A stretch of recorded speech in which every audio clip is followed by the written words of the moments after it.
BTC वाले भैया YouTube channel में आप सभी का स्वागत है।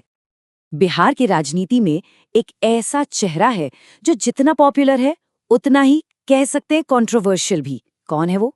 जी हाँ, आज हम बात करने वाले हैं पप्पू यादव की और उनकी पूरी कहानी को ना एकदम शुरू से समझेंगे परत दर परत।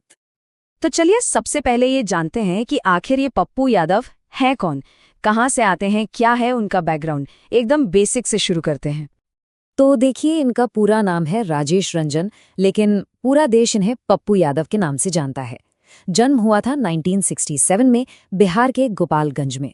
पढ़ाई की बात करें तो इन्होंने बीए किया है, पर कहते हैं ना, कुछ लोगों के खून में ही राजनीति होती है, तो बस छात्र जीवन से ही पॉलिटिक्स में एक्टिव हो गए थे। और ये जो राजनीति की शुरुआत थी ना, ये सिर्फ कॉलेज तक ही नहीं रुकी।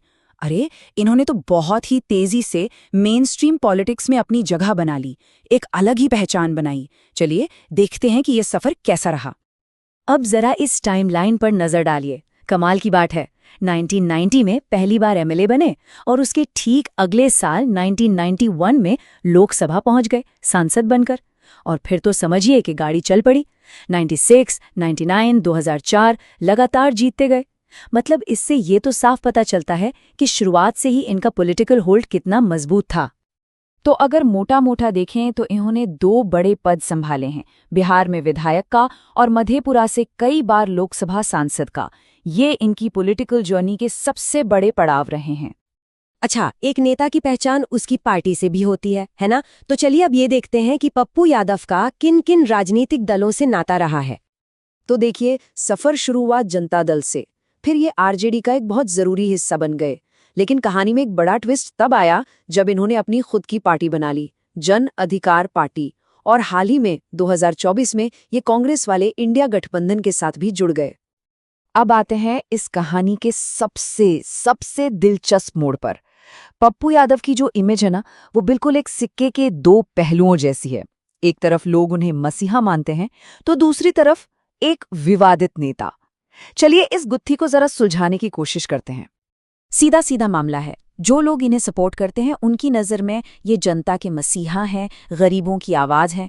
और जो इनके विरोधी हैं वो इन्हें एक ऐसे नेता के तौर पर देखते हैं जिनका विवादों से कह सकते हैं चोली दामन का साथ रहा है। तो सवाल उठता है कि भाई इतनी पॉपुलैरिटी है क्यों? वजह बिल्कुल साफ है। पहली बात, वो गरीबों, पिछड़ों और दबे कुचले लोगों की आवाज बनकर बोलते हैं। उनकी पॉलिटिक्स जमीनी है, मतलब ग्रास रूट लेवल की। भाषण देने का अंदाज तो सब जानते हैं, एकदम दमदार और फायरी। और हाँ, वो सरकार या प्रशासन के खिलाफ बोलने में कभी पीछे नहीं हटते। लेकिन जैसा हमने कहा, सिक्के का दूसरा पहलू भी है, एक डार्क साइड। इनका नाम कई क्रिमिनल केसेस और कंट्रोवर्सी से जुड़ा। कुछ मामलों में तो इन्हें सजा भी हुई, हालांकि कई मामलों में ये बरी भी हो गए। और इन सब कानूनी पचड़ों ने इनकी इमेज को और भी ज्यादा कॉम्प्लिकेटेड बना दिया है। और सबसे हैरान करने वाली बात जानते हैं क्या है? इतने सारे विवाद, इतने केसेस, इसके बावजूद लोगों के बीच इनकी पकड़ कभी कमजोर नहीं पड़ी। और शायद यही चीज इनकी पॉलिटिक्स को सबसे अनोखा और कह सकते हैं दिलचस्प बनाती है। तो ये तो हो गई अब तक की कहानी। अब सवाल ये है कि आज की तारीख में इतने उतार चढ़ाव के बाद बिहार की राजनीति में पप्पू यादव की क्या जगह है, कहाँ स्टैंड करते हैं वो? देखिए, आज भी वो बिहार पॉलिटिक्स का एक बड़ा और एक्टिव चेहरा हैं। ऐसा नहीं है कि वो सीन से गायब हैं।